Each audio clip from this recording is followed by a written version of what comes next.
pledge allegiance to the flag of the United States of America and to the republic for which it stands, one nation, under God, indivisible, with liberty and justice for all.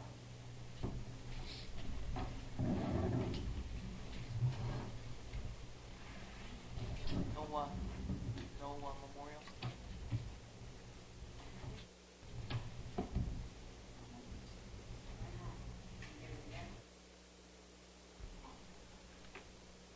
Sorry about that. Okay. First, do you have it written down? Okay. We'll get it next week. First presentation is the Energy Star Leader Award.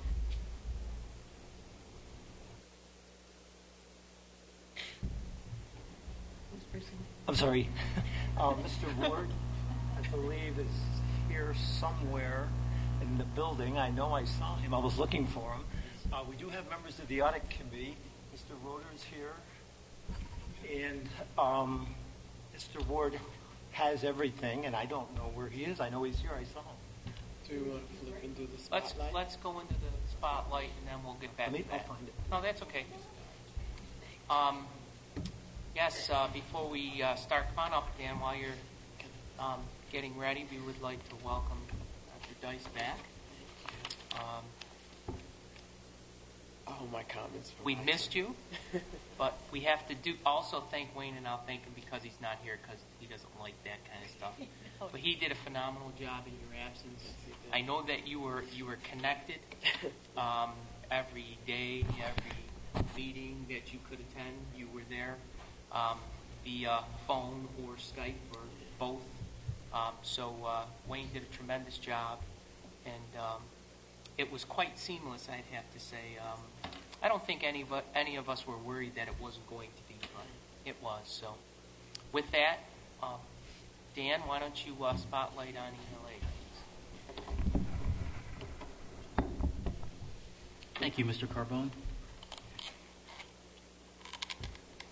Tonight I just want to highlight some of the things that are new and up and coming with ELA. We're going to talk about ELA initiatives, addressing the New York State English Language Arts. We're going to talk about the cut point changes that the state has made. We're going to talk about updates to the scores, updates to the assessments, and Common Core state standards. One of the things that you have been privy to is the amount of data analysis that has been going on by all the buildings. All the buildings do have data teams. And one of the things that Mr. Finkel has instituted is that the BPT presentations about the strategies are coming before you so you can see exactly what each building plan is based on the data that they have for their particular building. So we have seen some common trends from some buildings, but there are some unique issues depending on the building and their needs. Instructionally, we're still using Scott Forsman at K6 and Reinhold textbooks 7 and 8. Curriculum mapping is playing a huge part right now, and one of the things that we will be doing is, through my discussion, changes in what we're doing with the mapping process and how we're tightening some things up there. And we will be talking about the Common Core instructional shifts. The state has outlined 6 instructional shifts that are part of the Common Core standards that the teachers are currently working on. In staff development, one of the keys is having dialogue. In almost every listening session or when we go to the buildings, people talk about having time, whether it be through planning time or time to collaborate and have some discussion, whether it's within their grade level or vertical alignment. We're going to talk about benchmark development, and also text-based answers are all the things that are going on within staff development at this time. One of the things I do want to put up for you is a little bit of a graph so you have a feel. Let me see if I can make this a little bit smaller. Okay. One of the things here from last year the proficiency level for level 3 went from 650 to 662, which was a huge jump of 12 points at the third grade level. And if you continue down in that column, fourth grade went from 660 as far as passing to now to get a level 3 is 668, an 18-point jump. Now for last year's exam, we went from 662, they upped it another point to 663 for passing. In fourth grade, they went from 668 to 671, an additional 3 points. And so, in most of them except for eighth grade continued to stay at the jump they made 8 points of 658, and again they stayed at 658 for this past year's exam. So in taking a look, in the past 2 years, there was a 12-point jump in 2010, and then another 1-point jump from last year's, or in the last 2 years, a 13-point jump just in third grade alone. And as you go down this column, you can see how in fourth grade is the most significant. In order to be proficient, you had to have a 671 just to be proficient at the fourth grade level, which was a 21-point jump from 2 years ago. And yes, sir. More questions as we go along? Go right Okay, why the jump? Why the jump? The state felt that the level of 650 did not give a true representation. And so I'm going to use an example that the state has given. If we use 65 as passing on the Regents, they felt for college and career readiness and to be successful, they're using to be successful at the college level, 80. So they are making a jump at each grade level to increase the rigor for all the students to help them be successful as they go through from third grade through eighth grade and to be high school ready. Second question is this going to continue? They're going to continue?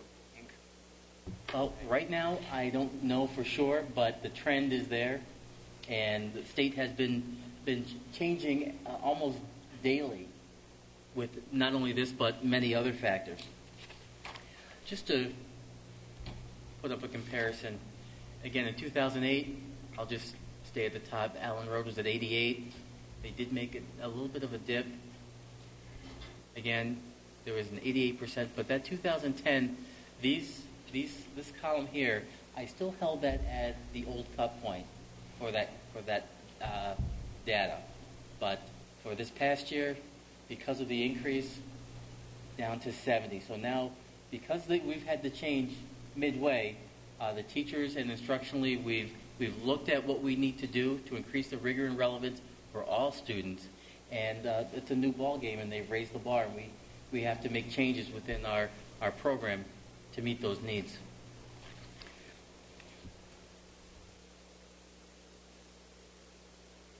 Some of the changes for the ELA assessment.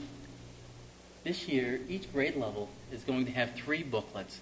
That was not the case for all the grade levels. 4th and 6th and 8th had 3 booklets, but 3, 5, and 7 did not. All 3 grade levels will have 3 booklets that they will have to go through. And starting in 3rd grade, the number of passages, and it's in a later slide, that they will have to read are 7 short story passages, which is a huge increase from what they had before. The tests are a little bit longer, and they will include embedded field test questions.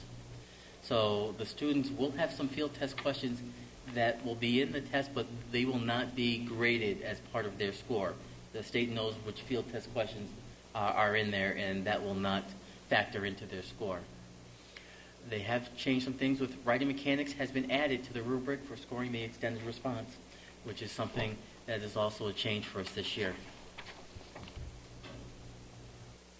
This was what I was referring to with 3 booklets in every grade level. Here, just so that you get a feel, the amount of time it's going to take to administer these exams. And let me see if I can.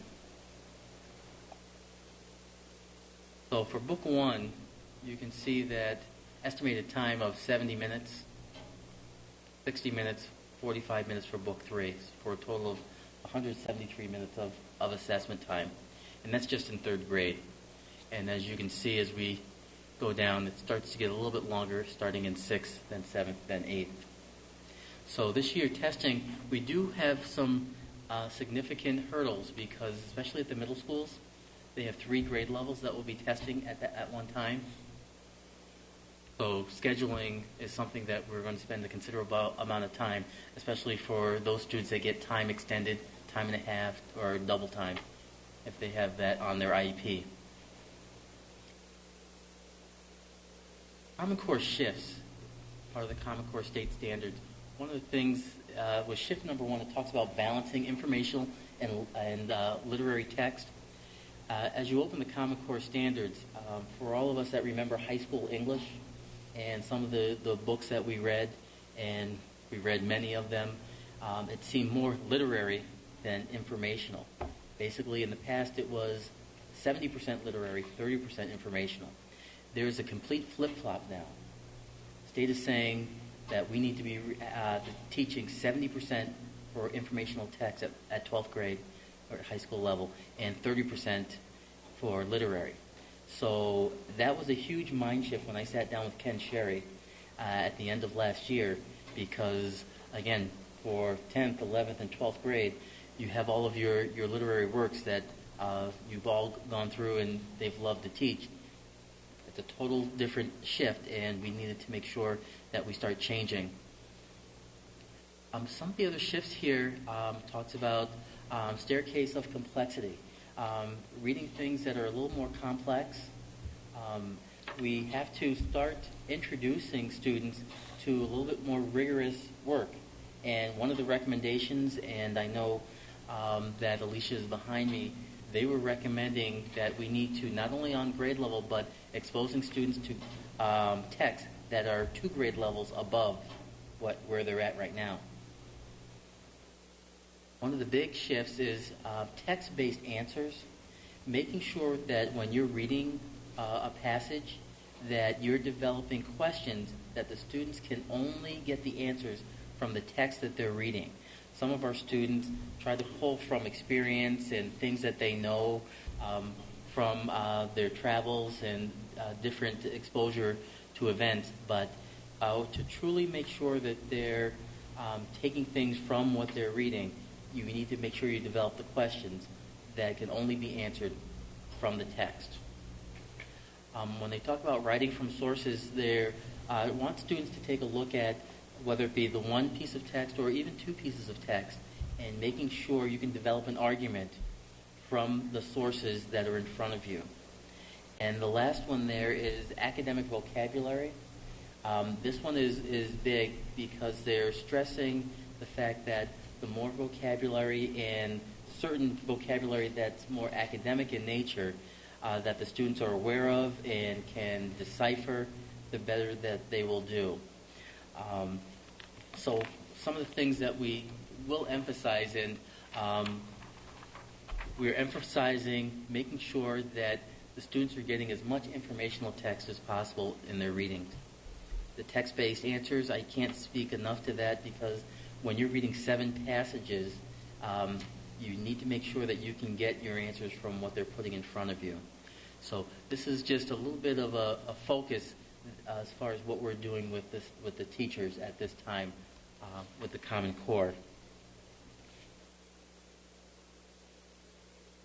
Some of the things in the future, we're looking at power standards, making sure with our curriculum maps that we develop probably the standards that we want to make sure, instead of going a mile wide and an inch deep, we want to be concentrated as far as what does every single 4th grader, 5th grader need to be able to know and do when they exit that grade level. And we want to make sure that all teachers are consistent instructionally in making sure that those power standards are focused and we're benchmarking our students based upon those standards. In the future, I know we're looking into credit accrual. That's something that Mr. Finkel has been looking at and trying to see where that's going at the state level, if that's going to be allowed. Digital resources for AIS. we're finding it more and more difficult to deal with the numbers of students based upon the increase in the cut scores. So we're trying to step outside of the box and do things a little bit differently. And there may be students that, for that one snapshot, one day in time, may not reach that one cut score, but may be better served getting some digital resources support versus the direct instruction. And one of the final pieces here is universal screening for RTI, which stands for Response to Intervention.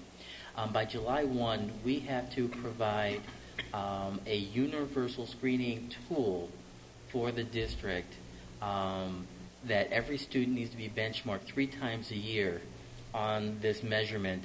And the measurement is coming from a list that the state puts out. So there's only so many providers or vendors that we can choose from, and we've started looking at those vendors and seeing which method or tool will work best for us here in North Syracuse. Do have a few other things that we can talk about.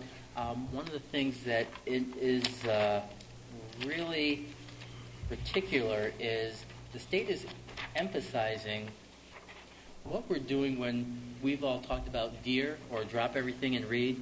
Now, this slide I pulled out, this is not in your packet, but they talked about when we're doing independent reading, and it talked about the benefits and limitations. And I just thought I would put this up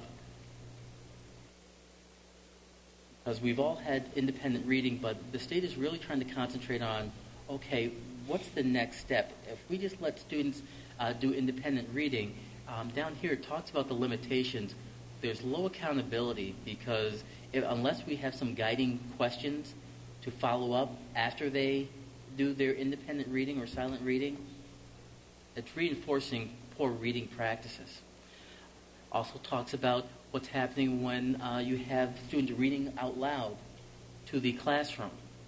And it models good reading, but one of the things that happens is there's only one student reading at that time. What are the other students doing? So when we're doing our presentations to the teachers, we're trying to make sure that everything that they're doing is purposeful, instead of just thinking that the next step is coming when they assign something, because that doesn't always happen. Okay. And at this time, do I have any questions? I have a few more, Dan, I'm sorry. I plan for it, always Bob. thinks of some. I believe, I may be wrong by a year, we didn't by state mandate have to give special instruction to students that were below this year. Am I correct or am I incorrect on that? That was the year before. It was the year before, so we Correct. did have to start this year. Yeah. We did, but it can be in different formats now. When you have RTI, it depends on what your model is for the district, and that's one of the things that the AIS program, as it stands right now, will be changing to address some of these needs and some of the changing of resources. I think that's going to be exciting. At our high school, that is what we're doing with the students, and it is very exciting. So I'm a opponent for that. This is a tough question. Percentage of kids in the 2 range that are not getting special help. Well, the one thing that we're trying to focus on with RTI, the first level of intervention should be within the classroom. And we're trying to give the teachers the skills and tools to make sure that they're able to differentiate their instruction so that students' needs are being met in the classroom. When you get to Tier 2 is a small group instruction. That's what you're referring to with AIS. Within that small group instruction, we're looking to see, can we create several different models of what that small group instruction looks like? Does it have to be directly with a teacher in front of you? As we've done our visits to other schools, we've had students possibly within an AIS classroom, but 5 of those students are on a digital resource, whether it be Read 180 or Systems 44, and then you do a rotation within an AIS classroom.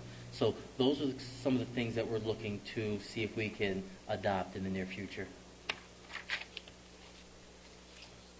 One of my questions was, I just wanted to make sure I didn't lose it in the presentation. The digital resources that we looked into in the past, we didn't end up purchasing those yet? Well, when we did not purchase those, we took some teachers along, and depending on, they liked one aspect, but at the time, one aspect did not meet the needs of everything. So we kind of went back to the drawing board.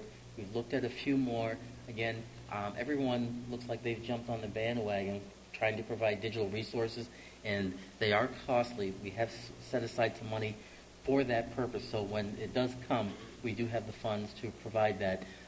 We are looking on the 30th at another product and trying to see if we can meet the needs not only with regular ed students within AIS, but also will this work for students with disabilities and or our ESL population. So trying to see if we do purchase something, can it meet several of those needs? Now, the previous product that you didn't end up purchasing, you kind of test drove that in another district. So now this one that you're going to look at, right, is it a salesperson coming to us, or are you going to look at it? Salesperson's coming to us. That's usually the first step, and then what we do is we ask them where in the neighborhood of North Syracuse does another district have this certain product, and then we end up calling and trying to schedule a visit so we can see it with how it's interacting with students. Yes. Thank you very much.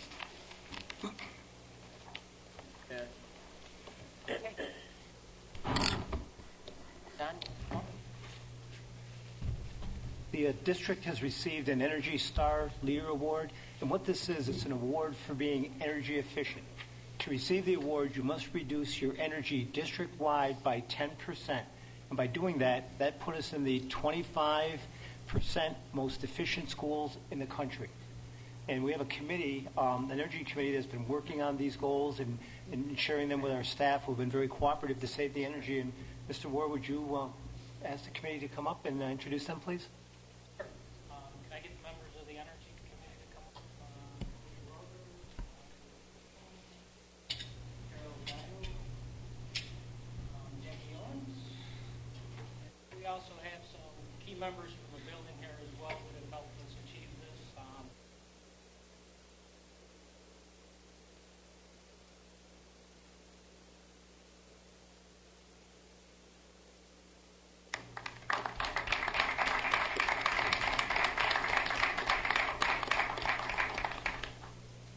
One of the things that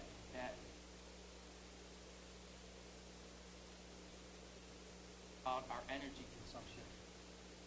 First,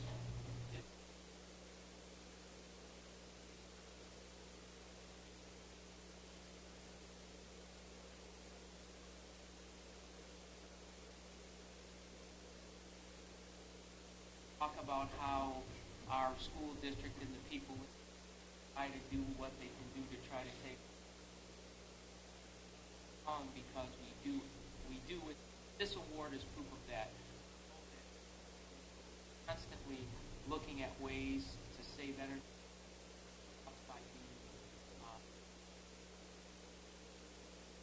by having computers turn off when they're not being used for a certain period.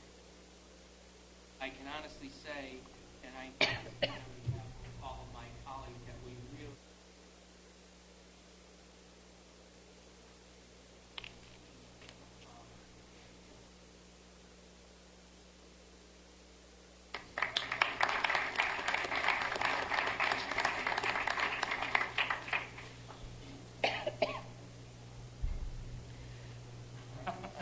and I know you don't like that my quote.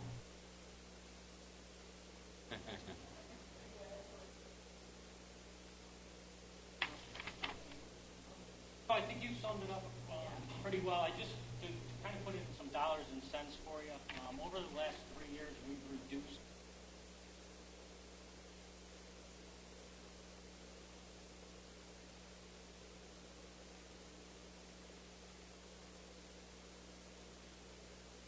Every little bit that everybody does in this district.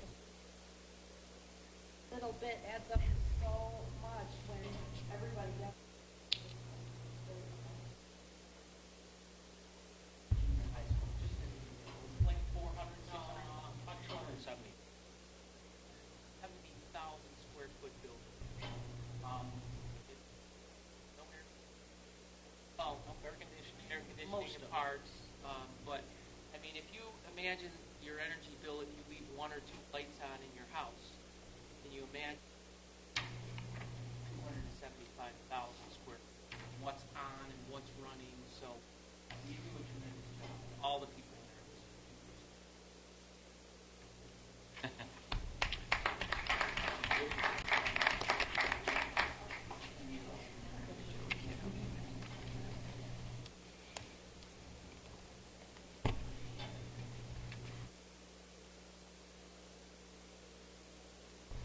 Thank you. We have some comments from the audience this evening. The first one is Darlene Piper. It's up to you, whatever you're comfortable with.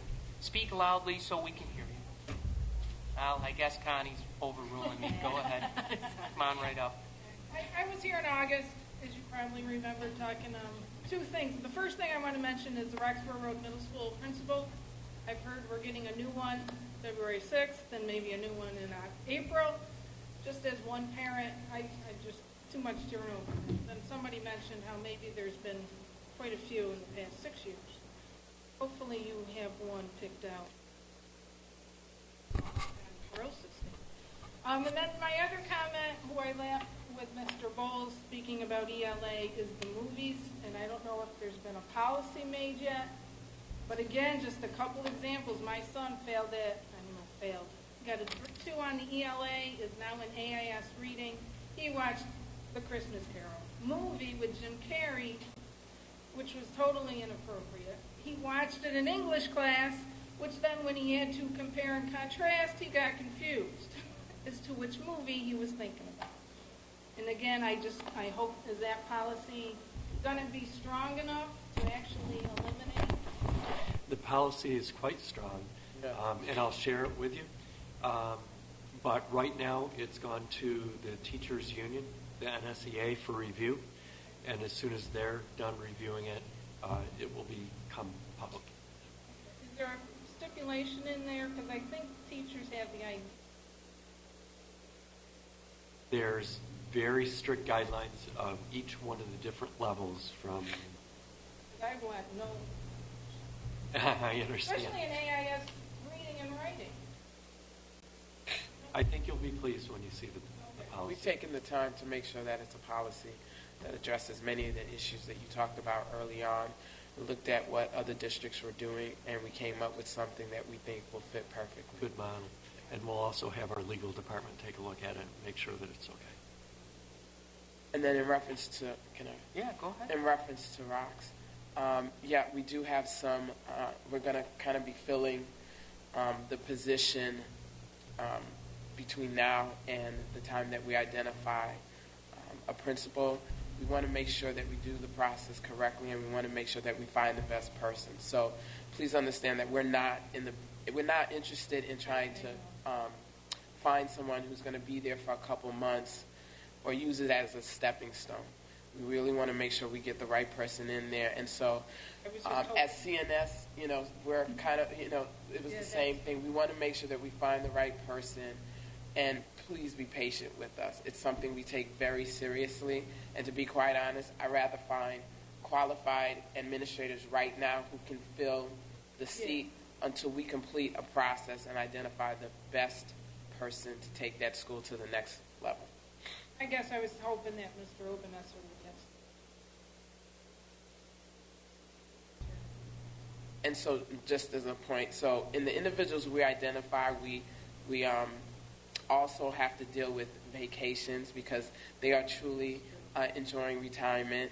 We also have to deal with limitations from the state in terms of earnings and so forth. So a lot of times, because they're so good, it's not like they've only subbed.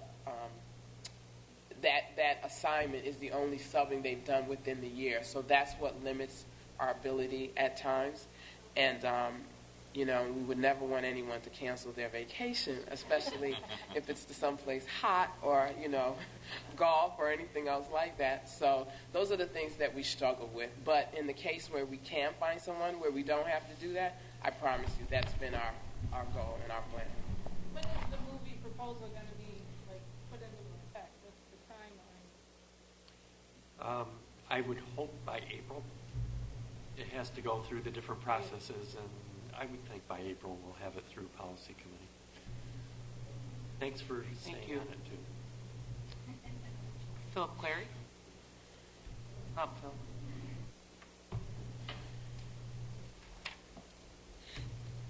You guys hear me okay? Okay. Might want to use the mic because of the broadcast, just so that everyone can hear you Better? Yeah. Because I was complaining about not using the mics. I guess I have to use it myself. My name's Phil Clear. I'm a teacher in the district, and I'm also a resident of. I wanted to offer an invitation and an opportunity and a challenge to our friends here tonight, our school board member friends, our administrator friends, our parents and students who are in the audience. I get to really enjoy myself teaching every day, but when I'm not teaching, I do enjoy advocating for public education in New York, pre-K through postgraduate. And to that end, I want to invite you to an event that's going to be happening a week from tonight at the Lynn Court School on Court Street in the city of Syracuse at 5:30. Billy Easton, who's the executive director of the Alliance for Quality Education, which is an umbrella agency that advocates for public education in New York. It encompasses lots of the organizations that we are all members. New York State United Teachers, the School Boards Association, the administrators, and also parent advocacy groups. In that evening, Mr. Easton is going to be with us to give folks an update on the state of public education funding in New York, and certainly you all know how that is right now. The governor's budget right now, although it is bringing some money into public education, we know that we've borne years of cuts, and this year's budget does not begin to make up for the terrible, terrible injustice that's been done to our schools and our schools. So on this evening, it is not going to be a long evening with lots of speakers. It's going to be update and an opportunity for advocacy, and our purpose is to bring in all of our partners, people who serve on school boards, administrators who work in our schools, teachers, parents, and anyone who wants to see that partnership grow to advocate for those funds. So we're asking everybody to please come, to bring a friend, and get people together who perhaps don't get the chance to advocate together in the same place. So we hope you'll join us. It should be a nice, brief, fully charged evening. And if you have any questions, you can just let me know. Thanks. Thanks, Phil. Thank you. Thank you. Yeah. Do we have any board committee reports? Yeah, Go a ahead, couple. Sandy. Just to piggyback on what Phil said, I want to remind people that the Alliance for Quality Education is the very alliance that won the case for equity in funding for schools. And that decision, while it came down in favor of the alliance, has virtually been nullified by the cuts that have been made to education. And most of the practices that were in effect when the alliance won its case are still in effect. The way we fund education is inequitable. I wonder, too, if we might use our school website to inform about this meeting. It's not a political meeting per se, but we might send it out on our no reply memos just to let people know about this meeting and see if we can get some grassroots participation. The other thing that I want to point out is that we're now in a place where we have a tax cap. And ostensibly, we've been told that they're going to reduce mandates, unfunded mandates. And just last week when the governor came out with his executive budget, he gave us two very large unfunded mandates that he would like districts to take up. One of them is to pick up a third of the special education for early ed kids to the tune of over $20 million. Right now, the funding for those programs is shared between the county and the state, and much of the state funding is really federal funding that funnels through the state. But he advanced this also last year. Fortunately, it did not go through, but he's advancing it again this year. That would be a tremendous hit for us in terms of our budget to have to fund this and stay within a cap, because, again, it would be another reduction or another program we had to cover. The other thing that another unfunded mandate would be the cost of arbitrators in 3020A hearings. Right now, they're funded through state ed. And he is proposing that the costs be shared by the union and the school district for these hearings. Again, another unfunded mandate, and one that would impact our budget. I think his thinking is that we'll have speedier resolutions if the union and the school district are equally bearing the cost. Really, it's a way to give more money to state ed so that they won't have to pay the arbiters. And again, it's an unfunded mandate that would shift more of the state costs to the local taxpayers. So stay tuned, folks. Thank you, Sandy.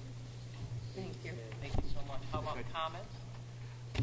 Go ahead, Bob. First of all, on Saturday, January 21st, the Cicero North Syracuse High School Science Olympiad team competed in the Regional Science Olympiad competition held at Lemoyne College.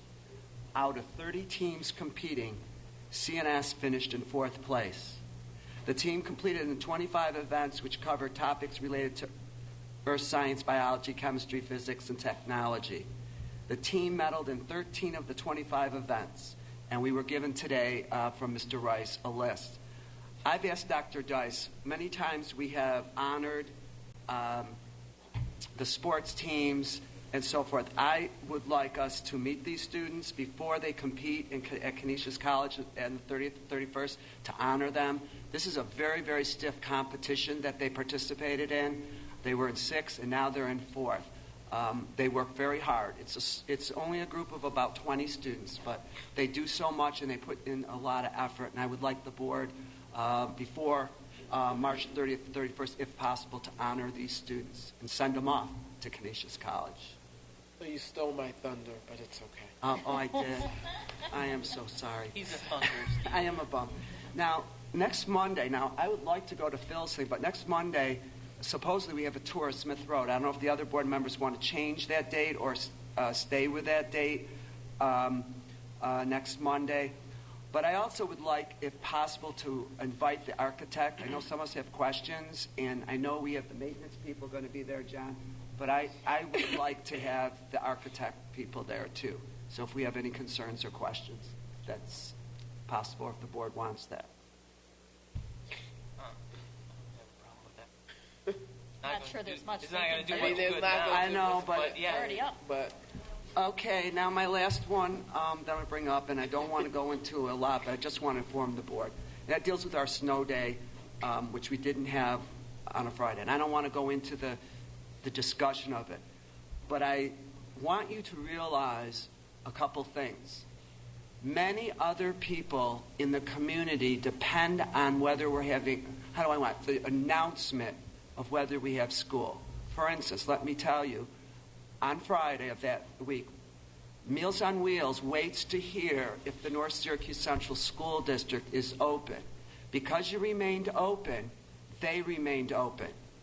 So that dealt with approximately 25 drivers, me included, but many of the drivers are between 70 and 80 years old that drive these meals. So I want you to know, when you do make this kind of decision, yes, it's a school-wide decision, but it impacts other people that wait to see if you're going to have school or not. All the other Meals on Wheels were closed except for the city of Syracuse. So yes, we delivered the meals. It was very slippery. Very few cars were out on the highway, thank God. But I wanted the board to realize, whether this was the right decision or wrong, that other people look to us. We can't get on. They won't allow us to get on the bottom strip, okay? So they wait for the announcement in North Syracuse. Another one is the senior luncheon. Not all of them can get on. Some can and some cannot. But the policy of Meals on Wheels, North Area Meals on Wheels, is if the schools are open, we will deliver to those people. And there's other organizations that are not able to get onto that. So I just wanted the board and the administration to be aware that when you do close the school, I know it has to do with the school, but it does impact other people. So, I've heard a lot about Friday. I can't imagine. And I received lots of emails from parents, and so I always appreciate your comments. And Very tactful. I do appreciate their comments. And so this is what I will say.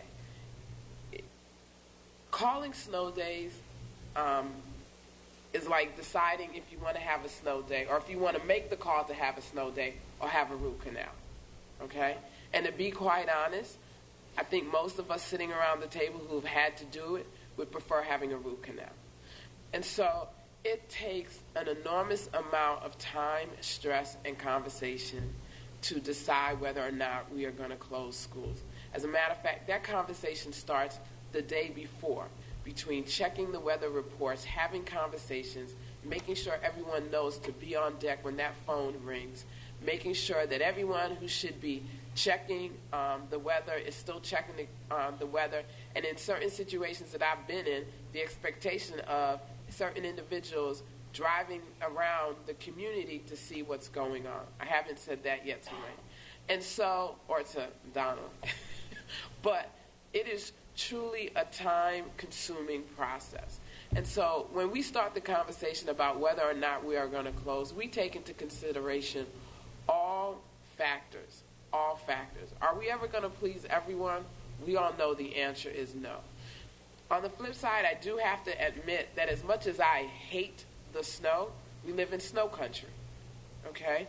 And you strike the balance between, what is in the best interest of students, what is in the best interest of our families, and making sure that they're safe, the roads are safe, and then making sure, that we're making the right call. And so I believe that the staff made the right call on Friday, given all of the information that we had at the appropriate time. Only God knew that within seconds of making that call and our buses being out, picking up students, that the weather was going to change like that. And that is indeed what happened. And I'm still waiting to find out if all the news reporters knew faster than we knew that the weather was going to change, especially since we were tracking it since the night before. And so could we have turned buses around? Yes, we could have. But I feel like, you're in a catch-22. We chose to continue with the bus runs going forward because we knew what it meant, given that all of our buses were already out. Or we could have turned them around and dropped kids off to empty homes, right? And then we would have been dealing with that response, that we dropped off our babies, our young and old babies, right? Dropped them off. Well, the old babies can take care of themselves. Most of them can, right? But we dropped them off to an empty house, right? We didn't know who was home, who wasn't home, whose house burnt down, who decided that they were going to go, play in the snow on the high banks that you can't see when cars are coming around the corner. And so having said all of that, please understand that we won't get it right all the time, but I can assure you we truly try to decide. We try to get it right most of the time. And so it's interesting that Meals on Wheels depends on us, our determination. And so, all I can say is I guess that's one more factor that we will now pile on to the other 15, the 20 factors that we discuss as it relates to school openings and school closure during the snow season. I hope it doesn't snow anymore, but I know that's wishful thinking. Now, to add my 2 cents. Go for it. That particular day, we had high winds. We had a lot of electricity that was out. And being that my line of work requires me to actually be to work, I was on the road that morning. And when I actually came home for a cup of coffee and was going back out, the student that lives next door to me is a senior in high school, or junior in high school, was waiting for the bus. So he was already out, and it was still raining. It wasn't snowing at that point. So I agree with you that that was a good decision based on the information that we had. The only thing is as I was out and about, I was driving by some of our parking lots, and teachers were responding to school at the appropriate time, and the parking lots were not clear for them. So, and I know that would have been very difficult to respond, but even if we can come up with some type of a game plan so it's not additional work for the plow drivers, we had, I drove by schools that teachers have usual spots that they park in. We all know that. And it's difficult for the plow drivers when they're going around an individual car. So if they're responding late, can we have teachers park in a consolidated area so we can appropriately clear the parking lot for them? I think that's a great suggestion. The question would be, can that be, Policed. Well, police, right? But just suggested. But yeah, I think that's a great suggestion, and we can, talk about doing that. We met, Donald and I met earlier this week, and we got some other concerns just about snow removal and so forth. And so it definitely is on our radar to make sure that, when the decision is made to keep school open and snow is coming down, right, that you then don't have to deal with the hassle of getting to a school parking lot and not having a space or trying to make one. So we'll definitely take that under consideration and see how we can, make sure that those kinds of things are addressed. And then to address the plowing issue, I drove by a school this morning on my way to work, and I know it snowed over the weekend, and you would make the assumption that with the higher temperatures it would have been melted, but the parking lot it wasn't. Okay. To my standard, I wouldn't have found that to be acceptable. Okay. It was Bear Road. I drive by Bear Road on my way to school. Okay, I was going to ask which. And the sidewalks were great, but the parking lot itself was not. Thank you. I'd just like to congratulate DJ Villeneuve for his blanket collection of the little boy from Bear Road. He's doing a phenomenal job. He did it last year, and he's doing it this year, and he wants to make sure everybody's warm. Isn't that cute? He's adorable. He's doing really well. Now, Send me his name so I can send him a card. there was a positive thing. There were 3 positive things that I have written down here after I got off my soapbox there. One of them was this week I was actually able to make it out to some of the sporting events, boys and girls basketball. Girls basketball, we hear quite a bit about. I was very proud of not only our students that were on the court, but the students that were in the stands. We did have a good turnout, which was kind of to be expected. But they acted appropriately. They were more than courteous in the lobby. I was very impressed with that. The boys' basketball game, it was, I don't think I have had my heart pumping that much in a very long time. It was a very close game, overtime, great. And again, the students that were at that, there was a group of kids that were there that were, you see pretty regularly, but it was good to see them out. It was good to see them acting appropriately. I ironically had received a complaint from a parent who didn't hear the kids appropriately, didn't hear what they were really saying. So I thought it was good that one of the students did say something that was inappropriate, responded very quickly, and apologized for his, so it was great. Very good things there. The wrestling team, I was really amazed to see the amount of effort that goes into setting up and taking down, and the effort that's from the team. The kids actually moving mats, rolling mats out, and preparing for these meets that they're going to participate in. I thought that was, I was very impressed with that. And then the first thing that, going back to the snow day, this happened the snow day, our phone systems went down, and I wanted to thank technology and maintenance and operations for actually following up with that afterwards. I thought that was, they could have just said, okay, it's fixed, and walked away from it, and then waited for a second occurrence. But instead, they proactively looked at a few things. They tweaked the system a little bit, and specifically Chris Nelson. I shot an email asking a question, which I know didn't go directly to him. It went through Connie, then to you, and then to him. And we got a response. I got a response. I think everybody else was copied on that. And I was impressed with how quickly that response came through. I just wanted to say thank you. I know I said it in an email, but I wanted everybody else to know that. Thank you. I was impressed with that everybody's response to that.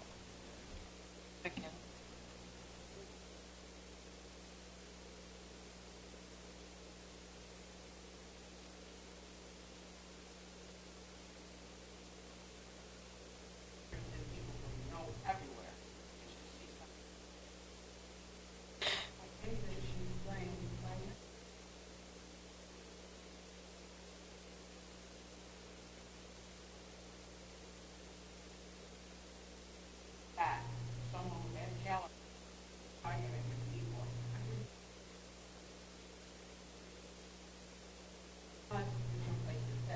People were standing all over.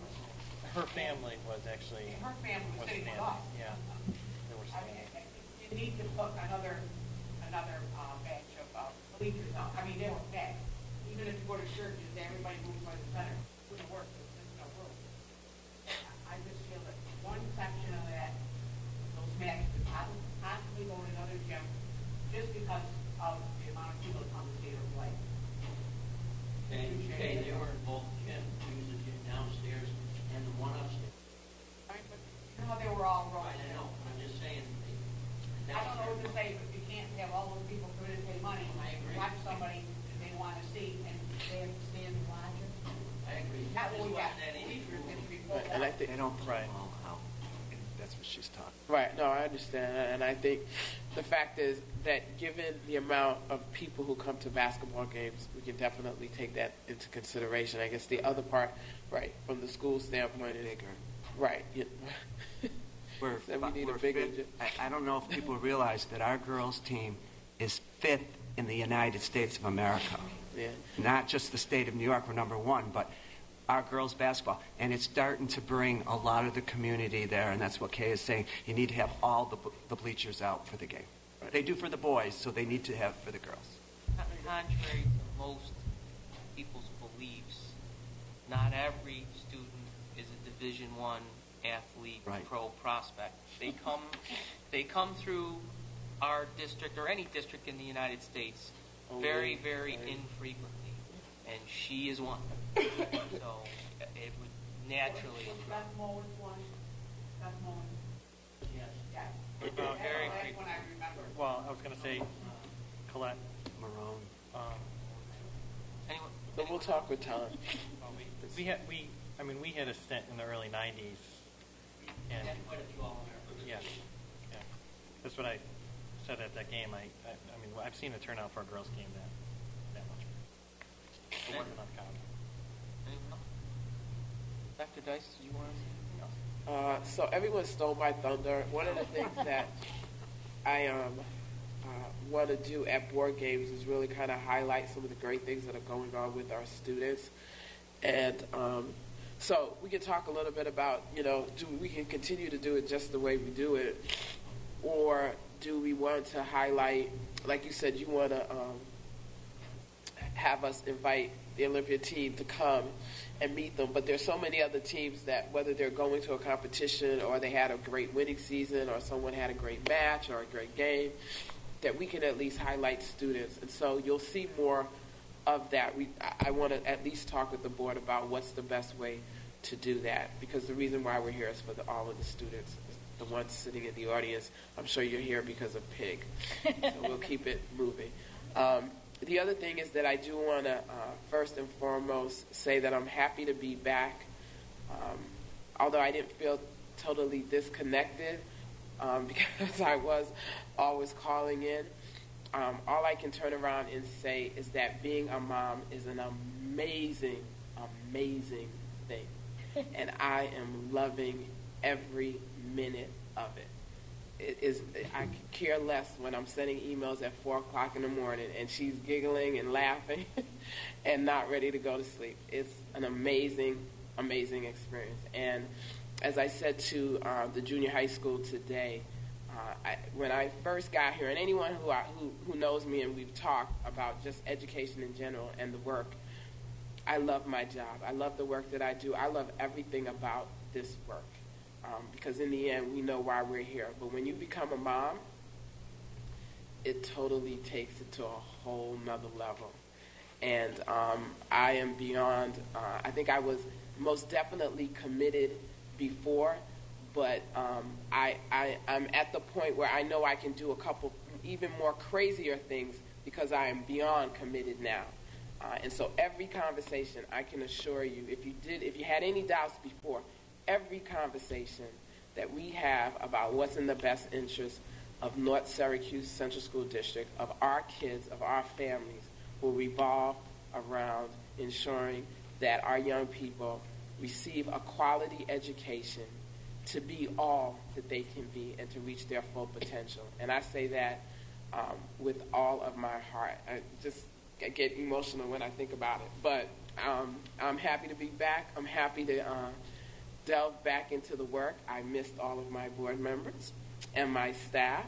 And so today I had the opportunity to visit Smith Road, and what I'm doing this week is just taking the time to go over and hang out for an hour with the principal and walk around in the building. But I'll be back to my 3-hour visits where, the principal can do with me as they want. And for the students, if there's a class that you'd like me to come and visit, or a teacher or something like that, send me an email.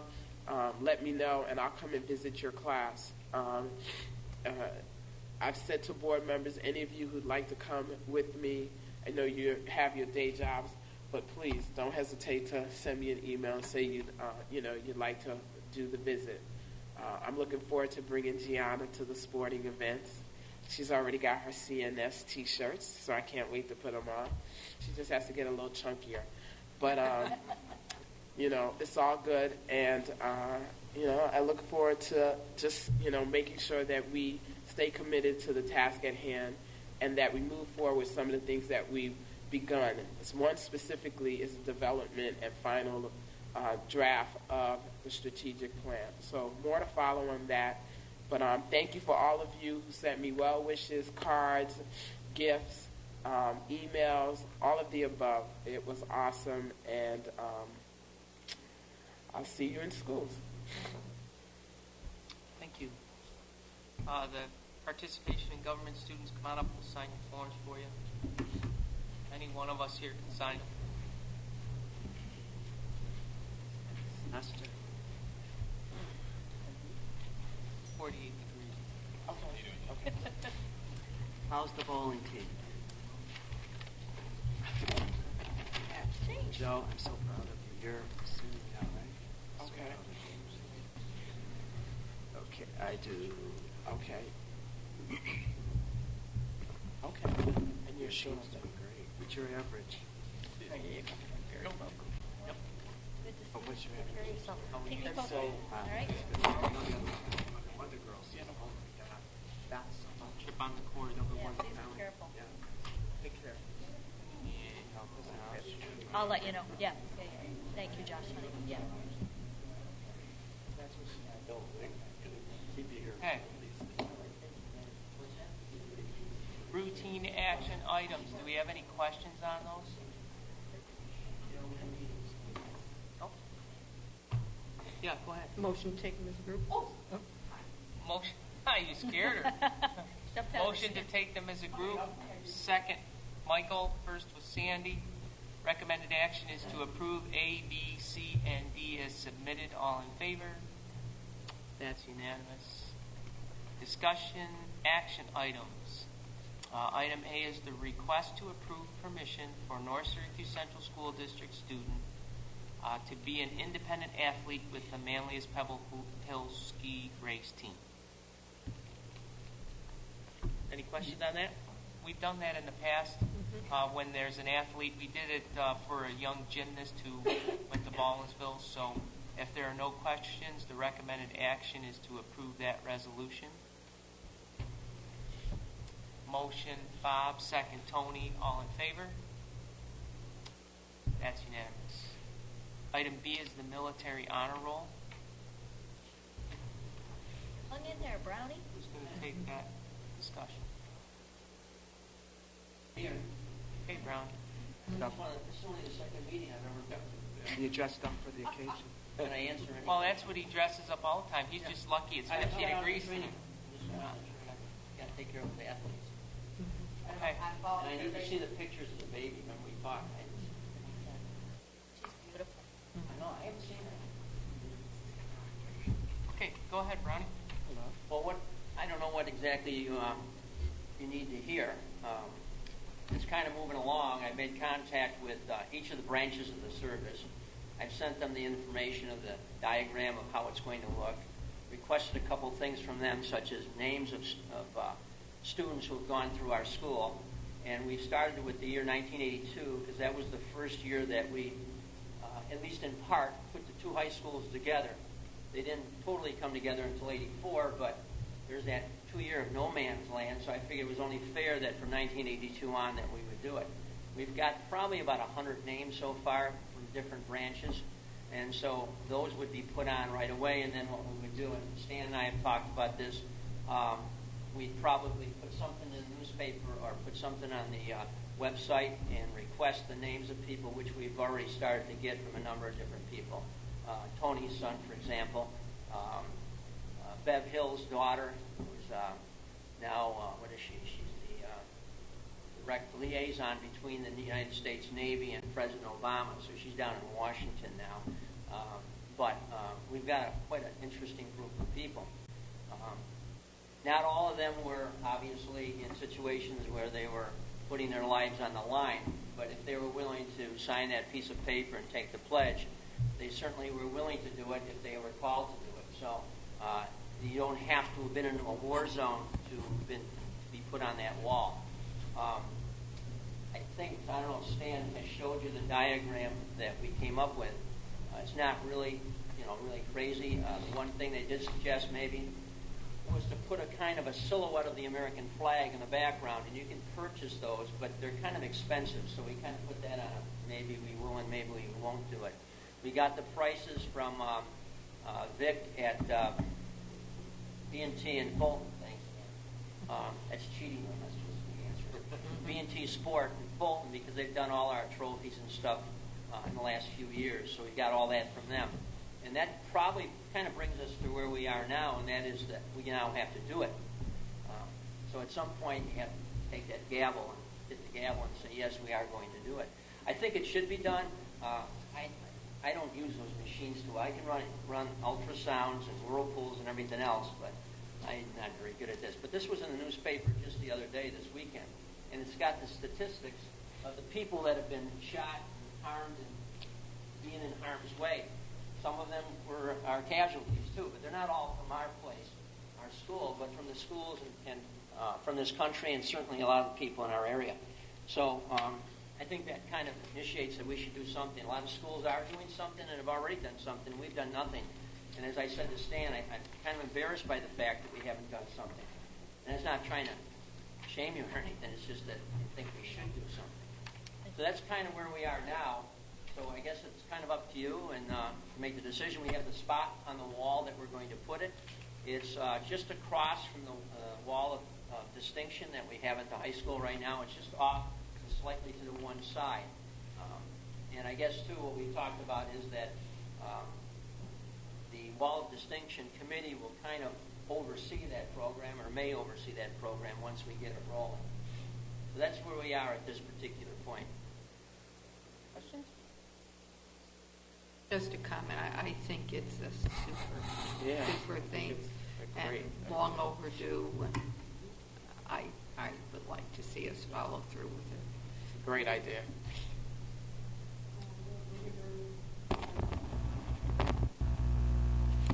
Well, he's just passed away, and he's on the wall of distinction. He was obviously a graduate of North Syracuse, but no, we're going from 82. And the reason for that is that, we went from the 2 high schools, which someday maybe we'll go back to that, but right now we're 1 high school. And so we're going from 82 to the present, and if that ever changes, well, we can make a decision what we're going to do at that particular time. But right now, we'll just take the 1 because we would be going back to the Civil War. And not that that's wrong, it's just that at some point you got to draw the line and say this is where we're going to start and this is where we'll go to. So we're going with CNS versus North Syracuse Cicero. Brownie, I'd just like to say thank you very much. Yeah. It's greatly appreciated. It's the least I can do. One of many billions of things we have to thank you for, kiddo. No kidding. Okay, recommendation is to accept the request that the design for the military honor roll be placed at the CNS High School adjacent to the Wall of Distinction. Michael, second Sandy, all in favor? There you go, you're set. Can I leave you guys with one more thing? Yes. We were asked to put together a comprehensive concussion program for the North Syracuse School District. Part of it has been in action for almost 6 years. The state has adopted it, and many of the schools within the state are already using it, but we've been asked to go a little bit further with it, and that is to obviously deal with the issues of what happens after a kid has had a concussion or multiple concussions. Are there medical steps that we should be taking at the high school before they get out into the community and start turning into their 30s and 40s and 50s and start having issues with concussions? So we put together a comprehensive report or program or protocol, if you want to call it, that we'd like for the school district to embrace, and hopefully, as we've already found, part of has already been embraced by the state and the section. I have sent copies of this to Dr. Brian Rieger, who runs the concussion program at Upstate, who's a good friend of mine, Michael Vella, who's the school's sports physician for our district, and to Nancy Habernack, who's a neurologist that we've dealt with a number of times, is very prominent. They're looking it over too, but I didn't want you guys to be left out in the cold and not know what we were doing. So I brought a copy for everybody. They're all in here. I'll leave them with Stan or Connie, and then you guys can take a look at them at some future time and let us know what you think. Brownie, did you want to invite them to the wall? March 2nd is the Wall of Distinction induction. I count on Stan to tell me when. I'll be there, but I don't always make all the meetings, so I'm terrible. Thank you so much. Thank you. Thanks. We'll see you guys. Take care. Thank you. Good luck. Okay, since Pat had to step out, let's go to C, recommendation to create 0.4 FTE. Currently, we have a .6 part-time resource teacher at Allen Road Elementary. There's difficulty scheduling and accommodating all of the students who need resource assistance. And at Lakeshore, they are at their maximum legal capacity and have students yet to be serviced. This happens sometimes at this point in the school year. Our recommendation is to add on an additional .4, which in fact will create a probationary position, which will involve going through the posting process and so forth. Question?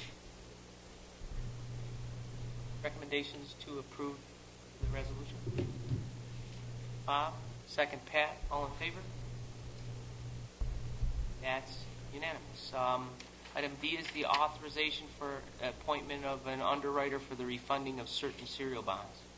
At the November 21st Board of Education meeting, the board authorized the district to reissue certain long-term debt, and the reason for that is interest rates are so low we can save significant money on lower interest rates. We're now at the point where we need to appoint an underwriter to follow through with this, to refinance everything, and we're ready to recommend the Morgan Keeman Company out of 14 companies.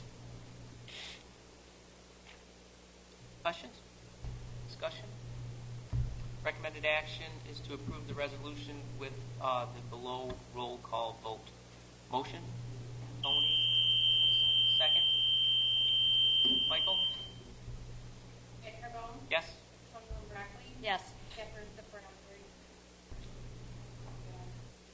Robert Crabtree? Yes. Sandy DiBianco? Yes. Michael Mauricio? Yes. And Catherine Scola? Yes.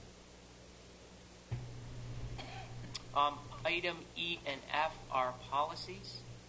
Are there any questions or discussions relative to policies?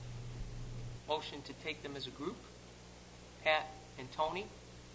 Recommended action is to send for second reading policies 5010.2, 9010.2, 5601.1, and 6120, and to amend and readopt policies 8101.1 and 8121. All in favor? We need an executive session before we take up personnel items A, B, and C.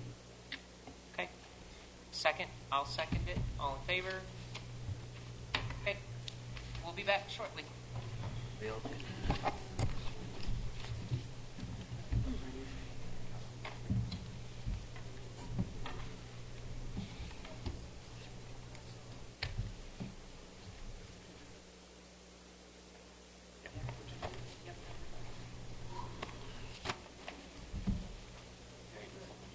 Wanted to show you the draft.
I like their I got a paper copy. but, you know, I don't think, you know, they are beating up on my Dolphins. It's on too high up. Because, you know, my Dolphins aren't the Dolphins of the 70s. I know. You know what I mean? I mean, I was liking the Dolphins back in '69. You have internet on, Oh, right? 69, I've been a Dolphins fan. It's not a dolphin. Dolphin. Okay, we all back? Beautiful. Personnel items. Personnel items A. Recommended action is, let me open it. You guys are testing me. Let me open it up. Okay. Personnel item A. Recommended action is to approve as submitted. Motion, Tony. Second, Sandy. All in favor? A? For A. All in favor? Personnel A. Personnel A. All in favor? Opposed? Motion does not carry.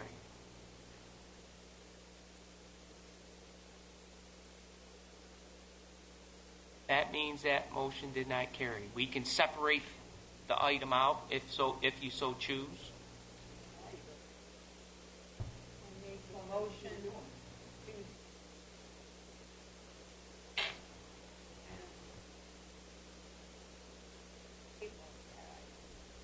Okay. To table it?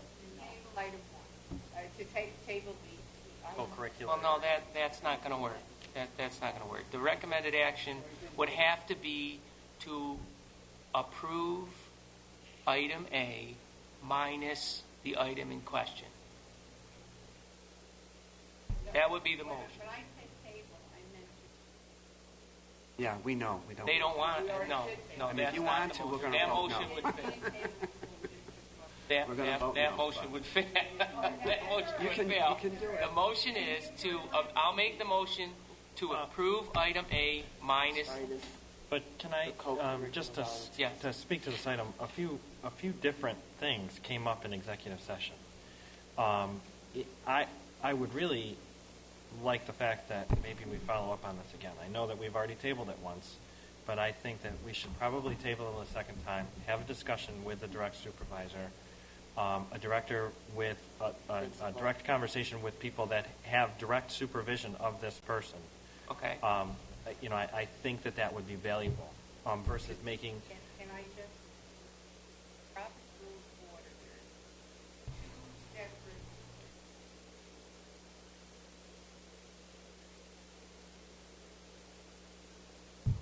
table is, that means that it table is two-thirds of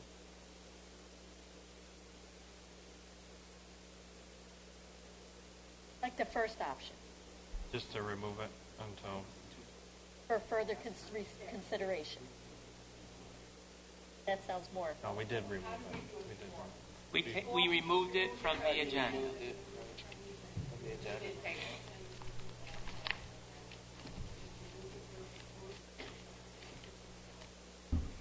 We have heard stuff that may or may not have been, Right. In essence, it did the same thing. It's just the verbiage in the rule. It did the same thing.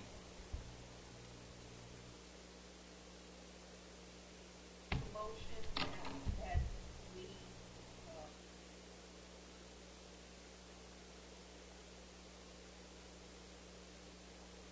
Well, we don't have to nullify the first vote. We can bring it up again. It didn't pass.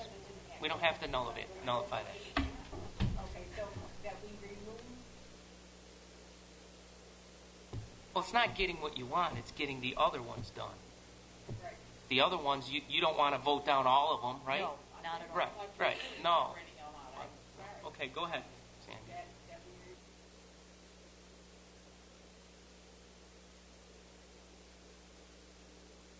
And I have a second, and Tony. So it's to approve all items and remove the one under consideration. What's the number?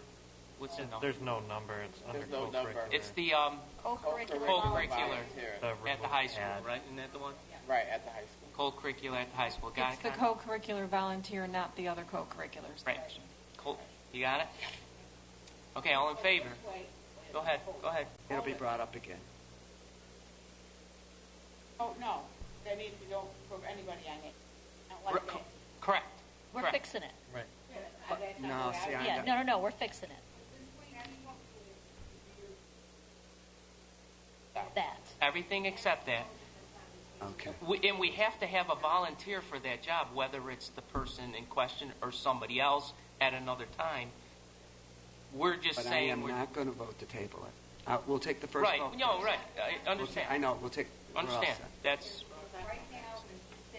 Right. We Right. want to approve all of A except that item and remove that for consideration at a future time. That's where we're at. That makes sense? Can I say something? Yes. There is another item under that heading.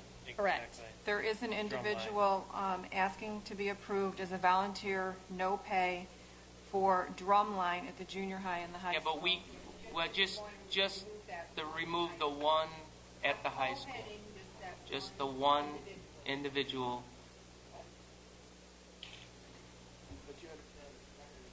Where is it? Come more often now? Well, that one is the junior high. Can you specify what that piece of information? Wait a minute. Hold on. We can? Okay. Person's name is Steve Yep. at the high school. Well, yes, but he's the only one being approved for the sound and lighting at the high school, isn't he? So whether you said the name or not, he's the only one being approved for the sound and lighting at the high school.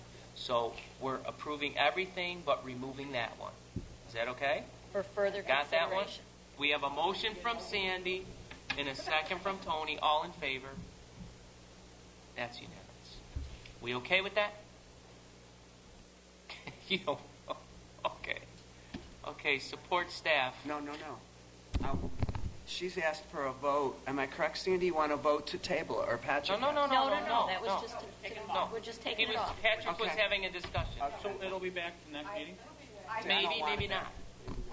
Maybe not. Okay. I do not want to see that on the agenda. Kim, other than checking with I am having a history. No, it might come back on the agenda But it upon might come further, back. but then you can vote no if you want. But, Come back. It could come back, but then we just vote no. and if you want to vote no, vote no. Let's just dot every I, cross So every the T. question is, Exactly. is the request, so you vote, it's voted to be removed, but is the board requesting additional information or it's dead? I'm asking for additional information. I don't know. Just wanna be clear. Along with that, can we check with people who aren't just in direct supervision, but people who work with him in the buildings? Well, I That would would say be that added. director is director. That could have contractual implications. Hold on. I'm sorry.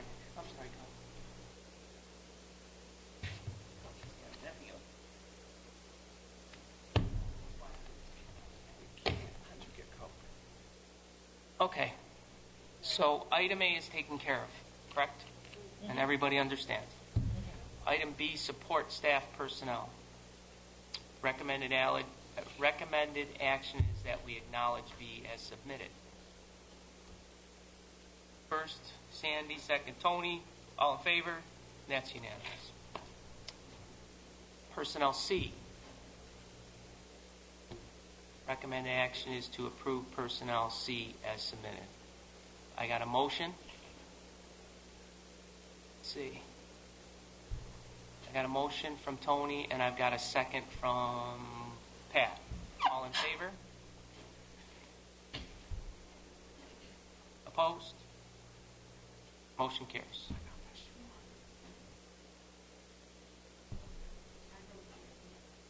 Okay? All right. You got through that.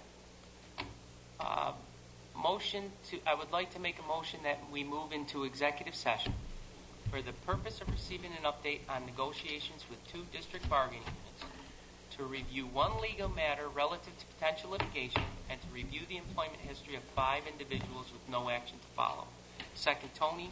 All in favor? That's unanimous.